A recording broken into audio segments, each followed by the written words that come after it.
ভারতের লোকসভা নির্বাচনে বিশেষ গুরুত্ব পেয়ে আসছে উত্তরপ্রদেশে সংখ্যালঘু অধ্যুষিত জেলা আজমগড়। বৃহস্পতিবার ভোটের প্রচারে আজমগড়ে যান প্রধানমন্ত্রী নরেন্দ্র মোদী। অংশ নেন নির্বাচনী জনসভায়। সমাজবাদী পার্টি এবং কংগ্রেসের মতো দলগুলো সিএএ ইস্যুতে মিথ্যাচার করছে দাবি করে তিনি বলেন, যে কোনো মূল্যে সিএএ হবে।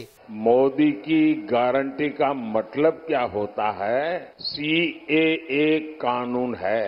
कांग्रेस की सरकारों ने भी और उनके साथियों ने भी इन पर जुल्म करने में कोई कमी नहीं रखी। একই দিন পশ্চিমবঙ্গের তমলুকে জনসভা করেন পশ্চিমবঙ্গের মুখ্যমন্ত্রী মমতা বন্দ্যোপাধ্যায়। এ সময় প্রধানমন্ত্রীকে গ্যারান্টি বাবু কটাক্ষ করে মমতা বলেন, মোদির গ্যারান্টি 420। তার মানে গ্যারান্টি বাবু 420 গ্যারান্টি গ্যাস বেলুনের থেকেও বড় gas balloon. No guarantee. Mamata বলেন, কংগ্রেস নেতৃত্বাধীন ইন্ডিয়া জোট সরকার গঠন করলে তাতে সরাসরি যোগ না দিয়ে বাহির থেকে সমর্থন দেবে তৃণমূল। বুধবার চুঁচুড়ার জনসভা থেকে এমন ইঙ্গিত দেন তিনি। এ বক্তব্যকে পাত্তা না দিয়ে মমতাকে বিশ্বাস না করতে আহ্বান জানান কংগ্রেস নেতা অধীর চৌধুরী।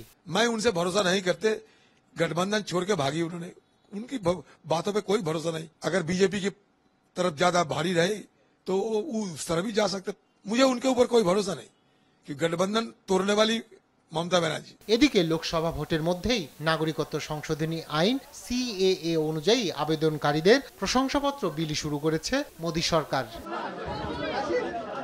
রায়হান কবির শুভ্র, নিউজ ডেস্ক, দেশ টিভি।